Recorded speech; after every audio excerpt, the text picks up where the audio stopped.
अघोराणां परमंत्रो नाशिततं गुरुप्रम श्री आत्माराम पूर्णकाम सबे जीवों में वास करी।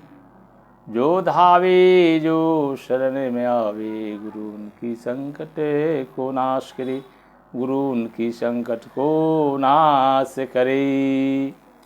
आज का प्रसंग है एक ही गांव के दो व्यक्ति रहता था एक ही गांव में। वो दोनों विचार बनाया कि यहाँ कमाने से मजदूरी कम मिलता है, पैसे कम होता है, फिर दिक्कत होता है, खाने पीने में परिवार नहीं चलता था।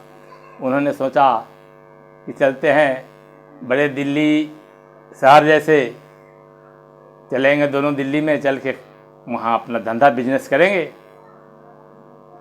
दो लड़का वहाँ से चला, दोनों एक ही गांव का था। दोनों 10-10 हज़ार रुपया लेकर के अपना घर से निकला और इसी 10 हज़ार रुपये से अपना हम कोई बिजनेस करेंगे, फल बिक्री करके अपना उससे आगे में बढ़ेंगे। और वो दोनों अपना बिजनेस करना, अपना अपना कमाने लगा। दोनों दोस्त अपना बिजनेस धंधा करने लगा, कुछ खरीद बिक्री करने लगा। करते करते करते करते बहुत दिन बीत गए, मतलब कि बहुत 1 साल हो गए। अब 1 साल हो गया, 1 साल में कम से कम 1-1 लाख दोनों कमा लिया। 1-1 लाख दोनों जब कमा लिया तो विचार बनाया कि यार ऐसा किया जाए, दोनों चलते हैं हम अपना अपने घर। अब 1 लाख रुपया हो गया, घर पर कुछ घर बनवाना है, कुछ और काम है, खेती गृहस्थी में लगाना है, अनेकों प्रकार का काम होता है घर में। उन्होंने दोनों दोस्त 1-1 लाख रुपया अपना अटैची में रखा और चल दिया।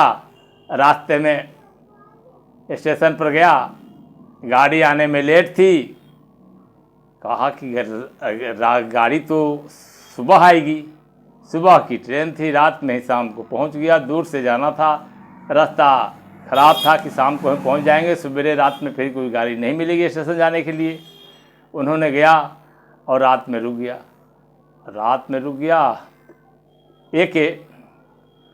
दोनों में से एक राय किया कि एक आदमी जाओ रोटी लेकर के आओ, हम दोनों आदमी मिलकर बैठ के खा लेंगे। एक व्यक्ति ने उसमें से रुक गया और दूसरा को कहा कि जाओ रोटी ले आओ।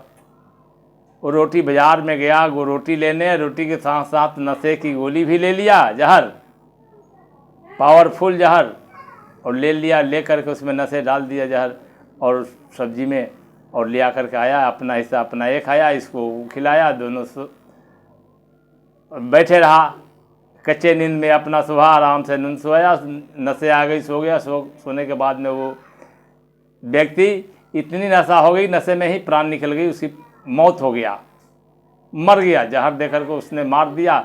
विचार बनाया था रोटी खिला लेने के बाद में कि अब ये सारे रुपया हम 1 लाख मैं कमाया हूँ, 1 लाख इसका हिस्सा, मेरा 2 लाख हो जाएगा, काहे नहीं इसमें जहर डाल दूँ। उसने जहर डाल दिया था और वो भी, उसका भी अपना भी पैसा ले लिया और 1 लाख रुपया उसका भी हिस्सा ले लिया और उसको मरे हुए उसी प्लेटफार्म मुसाफिर खाना में छोड़ दिया और छोड़ करके अपना चला गया। घर के जाता है, एक कांड है जहर खिलाने, और उसका आत्मा जब मरा 12 बजे रात, 12 बजे रात को 9-10 बजे खाना खाया था, 12 बजे रात में उसके प्राण निकल गया।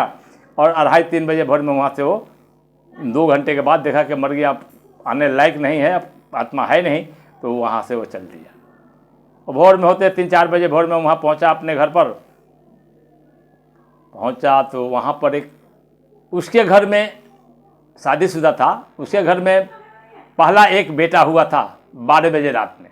जिस दिन पहुँचा उसने ठीक 12 बजे रात में एक लड़का हुआ था और ठीक 12 बजे रात में उसका मृत्यु हुई थी, जिसको जहर दिया था। और खुशहाली मनाया, अपना बेटा हुआ है, बहुत बढ़िया, चलो 1 लाख के 2 लाख हो गया। और दोनों को अपना जीविका खर्च करने लगा, बच्चे को पालने लगा। बच्चा 6 महीने के बाद उसमें बीमारी पकड़ लेता है। उस बच्चे को बीमारी ऐसा पकड़ लेता है कि डॉक्टर के पास दौड़ते दौड़ते 5 साल तक के बच्चे हो जाता है। 5 साल तक की होने के बाद बच्चा बोलता है 5 साल के बाद में, हो गया उम्र उसकी 5 साल, तो 1 लाख रुपया खर्च हो गया, दूसरा उसका भी हिस्सा 1 लाख खर्च हो गया, 2 लाख रुपये खर्च हो गए। ठीक है मान्यवर, 2 लाख रुपये खर्च हो जाने के बाद में उसने ब्याज पर पैसा लिया, खेती कुछ बेच दिया, कुछ बेच करके लगाया, फिर भी ठीक नहीं हुआ, तो लास्ट में वो बेटा बोलता है उसका कि मैं वही हूँ, मैं ठीक न होऊंगा पापा। अरे ठीक नहीं होगा तो कौन है? अरे वही जिसको अपने मित्र को, अपने दोस्त गांव वाले को जहर दिया था, और कि 1 लाख के 2 लाख बना लें कि 1 लाख मेरा हिस्सा है, मैं कमा के लाया, 1 लाख भी जो कमाया है इसका, इसको मार दूंगा, 2 लाख मेरा हो जाएगा। जहर दे करके मार दिया था आपने। वही आत्मा हूँ और पैदा हुआ, मैं ठीक नहीं हुआ, तो अब 1 लाख मेरा हिस्सा का ब्याज जोड़ करके लगा दिया, और ब्याजों के ब्याज, चक्रवृद्धि ब्याज जोड़ करके लगवा रहा हूँ। इसके बाद मैं ठीक नहीं हूँ, मेरा अब वसूल हो जाएगा, मैं चला जाऊँगा। इसलिए किसी को जो आप मारेंगे, किसी का हक मारेंगे, किसी को लेंगे, नाच करके आपको शुद्ध ब्याज जोड़ कर लगा कर देना पड़ जाएगा। जैसे हजारों गायों के बीच में एक गाय की माँ, एक बछड़े की माँ को हजारों गायों के बीच में अगर छुपा दिया जाए, तो बछड़ा ढूंढते ढूंढते कहाँ पहुँचेगा मान्यवर? ढूंढते ढूंढते उसे गाय अपने के छुपे हुए माँ के पास पहुँच जाएगा। कर्म में उसी तरह, जैसे देर सवेर हो सकता है, बछड़े को ढूंढने में देर सवेर हो जाएगा, क्योंकि हजारों गाय के बीच में ढूंढना है, उसको ढूंढते ढूंढते बछड़ा ठीक अपने माँ के पास पहुँचेगा। ठीक उसी तरह कर्म की गति चलती है। कर्म जो आपने किया है देर सवेर हो सकता है, लेकिन नाचते नाचते वहीं आपके कर्मों को पास जाएगा। आपको वो कर्म उतना चुकाना पड़ेगा। अगर पूर्व जन्म में किसी को गलत काम करके आए हैं, जैसे इसको जहर देकर मार दिया, तो बेटा के रूप में पैदा हुआ, वसूल करके अपना वसूल किया, जितना खर्च किया था उतना लूटा था उसका, उतना धन खर्च करवा करके चला गया। इसलिए किसी को बुरा न करें, किसी को अत्याचार न करें, किसी बेईमानी करेंगे आपको इस जन्म में ना उस जन्म में आपको भरना पड़ जाएगा, किसी भी रूप में भरना पड़ेगा। इसको कोई रोकने का नहीं है, कर्म ही है। कर्म अच्छे बनाओ, विचार अपना अच्छे बनाओ। मंदिर में मस्जिद में जाने से कुछ नहीं होगा, खूब जाओ। मैं नहीं कहता कि मंदिर में न जाओ, पूजा मत करो, खूब पूजा करो, लेकिन पूजा करने से, बोल बम जाने से, अगर हम 1 महीना बोल बम गया और जाने के बाद में हमारा विचार बदल जाए तो फिर ठीक है। विचार तो बदला नहीं, नशा गई नहीं, गुटखा शराब गया नहीं, बेईमानी शैतानी गया नहीं, अधर्म काम गया नहीं, गलत खान पान गया नहीं, फिर हम मंदिर जा रहे हैं तो फिर मंदिर जाने से कोई फायदा नहीं है। मंदिर को बदनाम मत करो, भगवान को बदनाम मत करो, अपने विचार को बदलो।